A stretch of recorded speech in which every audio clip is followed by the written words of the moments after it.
Hello my beautiful friends, it's Amanda here, and today's video is very exciting because I'm doing this video in collaboration with my friend, fellow makeup enthusiast, and amazing YouTuber, Angelica Nyqvist. You probably already know her, the queen of color herself. If for some reason you are not already subscribed to her, please go and check her out. I will link both her channel and her version of this tag down in the description box. I genuinely just really enjoy her content. Her videos are a great balance between being informative and fun to watch. She does so many really bright, colorful makeup looks. My favorite videos of hers are her new makeup release, wishlist or not videos. That's how I started watching her, and those remain my favorite videos from her. When I started coming up with this tag, I knew that I wanted to do this with Angie, not only because she's my friend and I enjoy her videos, but she and I have such different aesthetics and such different opinions. I just thought it would be great to hear her responses and get her perspective, because I know that she and I are gonna have some very, very different responses to this tag. Ideally, I think that this tag is gonna be pretty open-ended. It's basically just to share your opinions on some cult favorite makeup products. Angie and I just decided to talk about 5. There are tons and tons out there. If you do this tag,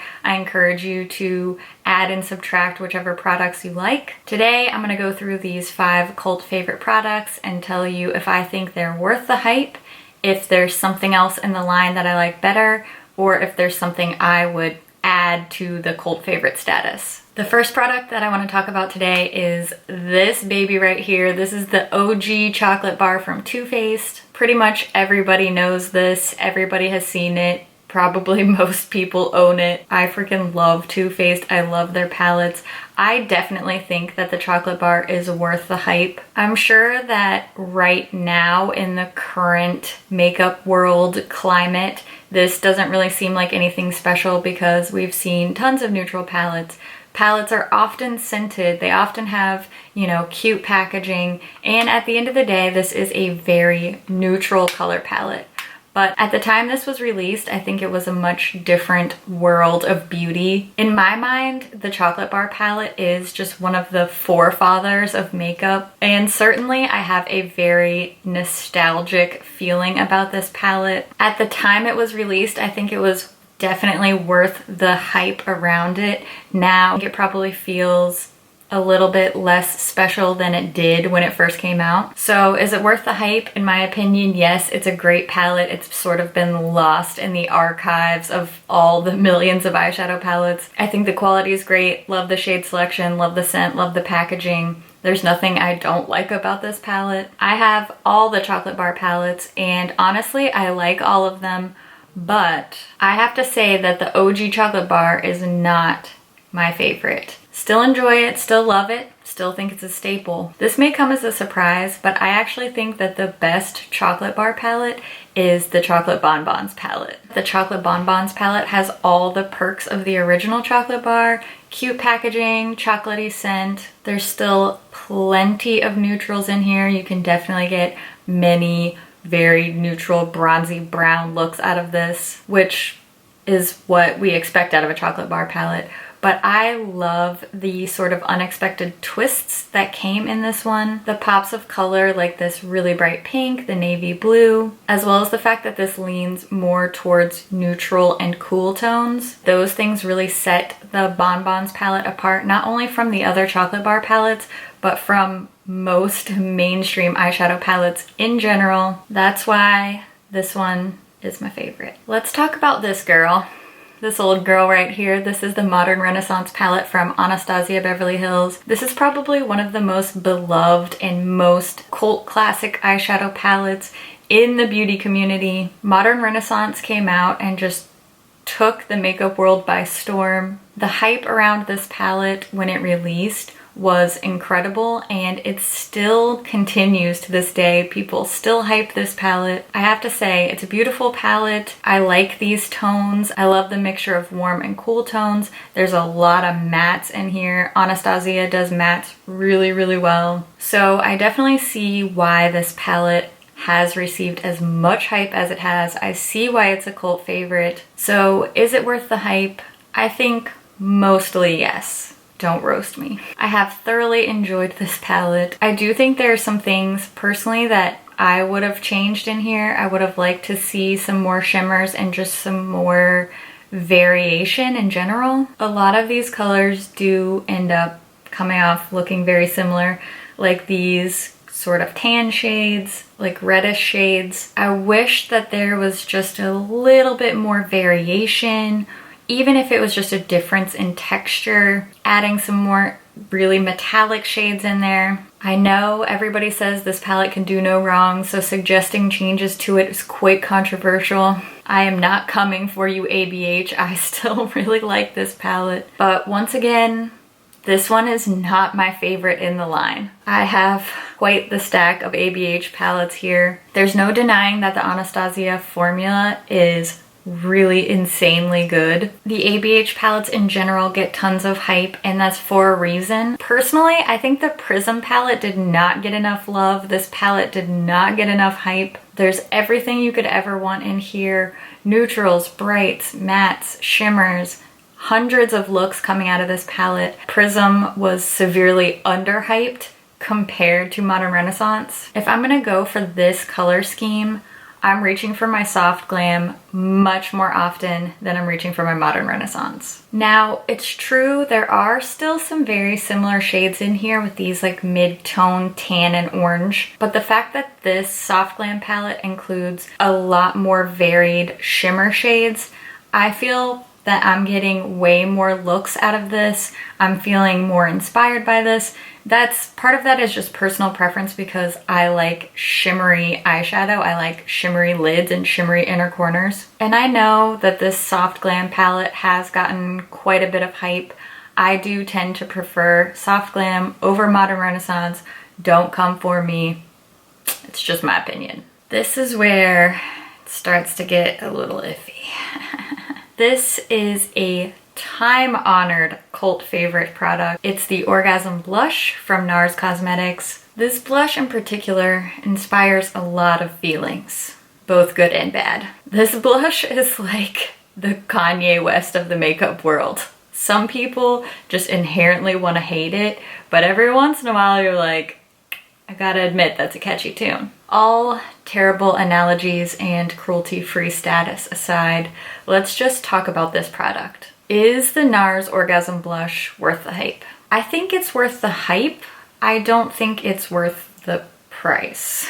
Let me explain. I think this is a beautiful blush. This claims to be a universal shade. I always sort of cringe at that term because there's definitely going to be people that this doesn't work for, or it just doesn't suit their preference. In general, I've seen this shade on a lot of different skin tones, and I personally think it looks great on a lot of different skin tones. The NARS blushes are some of my favorites. They have great pigmentation. There's a ton of different shades. As far as all the options go, I would have to say that the Orgasm shade is one of my favorites and one of my more used. So when I say it's not worth the price, I don't mean that you shouldn't purchase it. Value-wise, you're much better off purchasing this particular product in a palette because the price per gram is just insane for NARS blushes. And this is coming from somebody who loves NARS blush. I do think they are just too expensive when you purchase the singles. This is definitely the way to go value-wise. Is it worth the hype? Performance-wise, quality-wise, yes, yes, yes. Is it worth the price? You just go for the value of the palettes, okay? That's all I'll say about that. I also want to mention that I think part of the hype around this product really has to do with the shock value of the name. Certainly a lot of people find the name Orgasm to be incendiary, controversial, shocking. Personally, I don't really think that talking about orgasms should be super taboo, but I definitely get it. You have to admit that it was genius marketing giving this such a shock value kind of name. So if the goal is to get people to talk about your product, then it has definitely worked. So I'm not mad at NARS for that. I think it was pretty genius. Speaking of controversial topics, let's talk about Jaclyn Hill. Lover or hater, you have to admit that the Champagne Pop highlighter that Jaclyn created in collaboration with Becca Cosmetics became an immediate cult favorite. People were going crazy for it, myself included. The fact that Jaclyn had such a huge and very devoted fan base really helped elevate this product to a cult status. But at the end of the day, I think that Becca really makes beautiful highlighters, some of the smoothest, most luminous, gorgeous highlighters that you can find. Becca highlighters are worth the hype.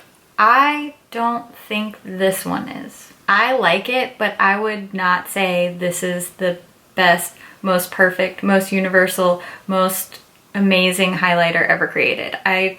It's nothing against Jaclyn Hill. It's nothing against her fans. It's nothing against Becca. I just don't think that this is the be all end all of highlighting. This shade obviously will work for a lot of people, but I don't think it's the best highlighter that Becca makes. Champagne Pop was touted as being a universal highlighting shade. I already said I don't think that term really applies because there's always going to be somebody it doesn't work for. Personally, Champagne Pop is too deep for me, particularly in the winter when I'm more fair. Do I still wear it sometimes? No, because I put it in a drawer and I kind of forgot that it was there. No shade. I know that sounds shady. That's not meant to be shady. It's just, it's not the best highlighter I have. Is there something else that I would recommend? Yeah, there's probably something out there that I think is better, more universal, more beautifully packaged, more worth your coins than Champagne Pop. There's definitely a product out there like that. Last but not least, let's talk about one of the most iconic makeup items. This is a product that many of us makeup lovers coveted, saved our allowance for, and we saw as the ultimate status symbol.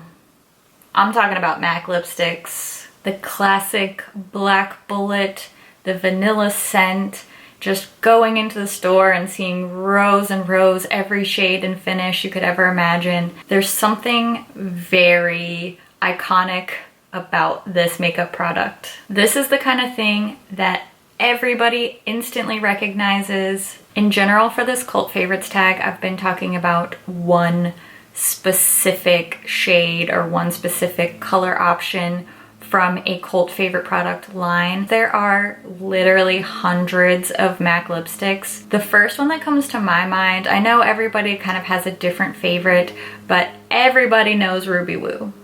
Ruby Woo is that girl. Everybody knows when you think of an iconic matte red lipstick. I don't know about you, I think about MAC Ruby Woo. Much like the Too Faced chocolate bar, I have a hard time separating my own nostalgia for this product from my actual opinion of it. Ultimately, I do find that this nostalgia factor is part of what makes a cult favorite. So when we get down to the question of, is Ruby Woo worth the hype? It's hard for me to say definitively yes or no. Is Ruby Woo worth the hype? Because part of me just instinctually is like, obviously yes. If you're going to talk about matte reds, Ruby Woo is the bar against which all other matte red lipsticks are judged. That's the high school girl in me that like wanted to save up and buy a MAC lipstick and like wear it to school. And how do you really put a value on that? I don't know. I'll say for Ruby Woo what I will say for any of these products. There's only so much monetary value you can put on things if you feel an emotional connection. Is it dumb to feel emotionally connected to your makeup? No, of course not. You can feel emotionally connected to material things without being materialistic or shallow because you have memories associated with all the things in your house. Just like it's not dumb to have an emotional connection to a baby blanket or your wedding dress. If that object means something to you, then it's a lot harder to put a monetary value on that. Maybe you wore Ruby Woo on your first date or your wedding day, and then it's gonna have more inherent value to you. Is it worth the hype? I don't know. Can you get a great matte red lipstick from the drugstore, from ColourPop?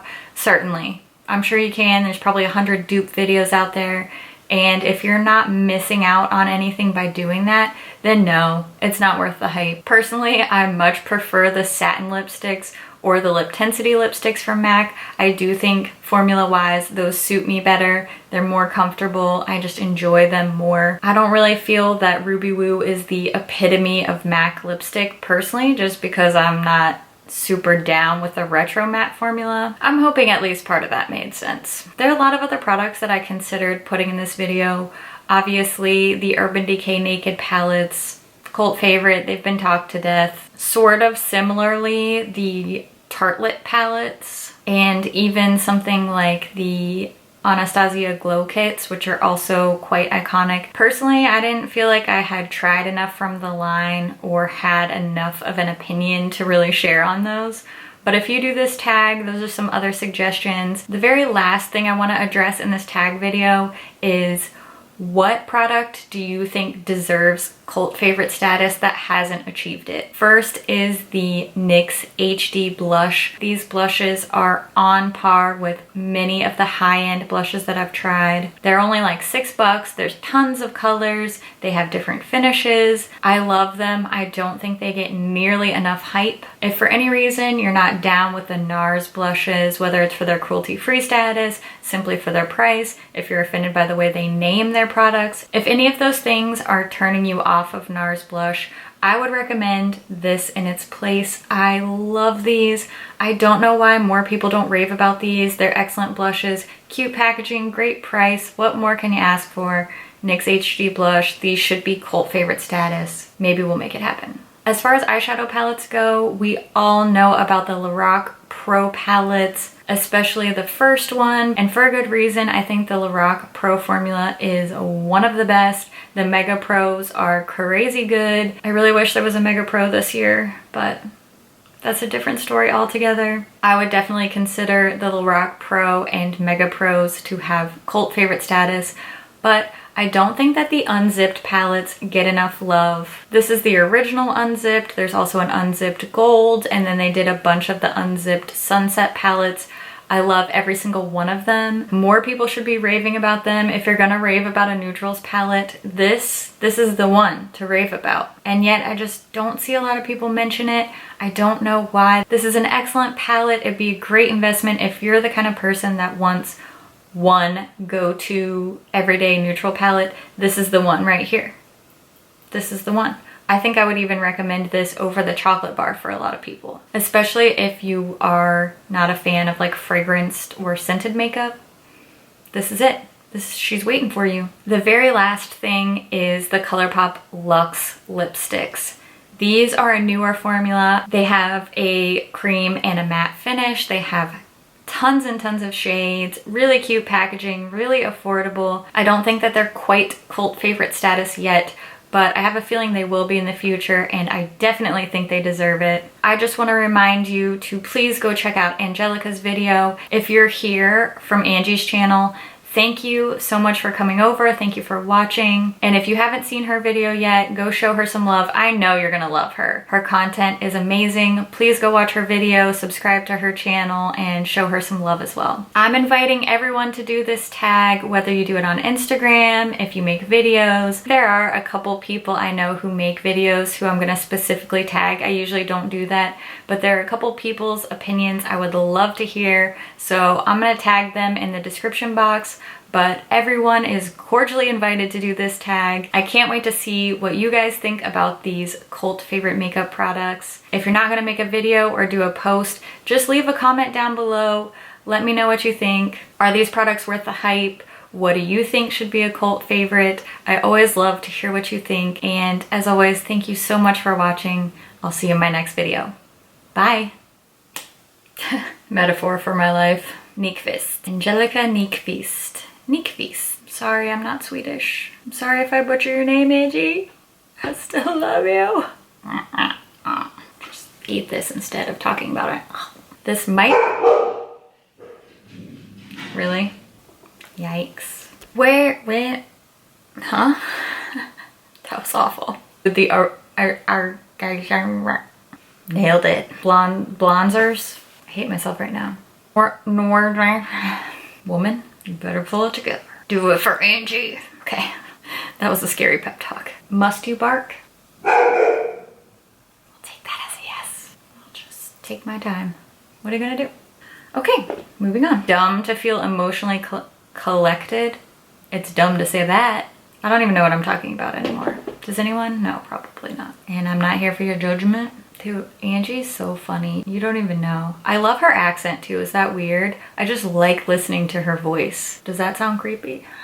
It's true. Sometimes you just gotta be creepy, you know what I mean? Plus, I've noticed in her videos that she drinks Coke Zero too. So I think we should film together. I'm gonna go to Sweden so that I can film with her and we can drink Coke Zero together. I hope I answered all of my own questions that I came up with. What if I didn't? Ugh.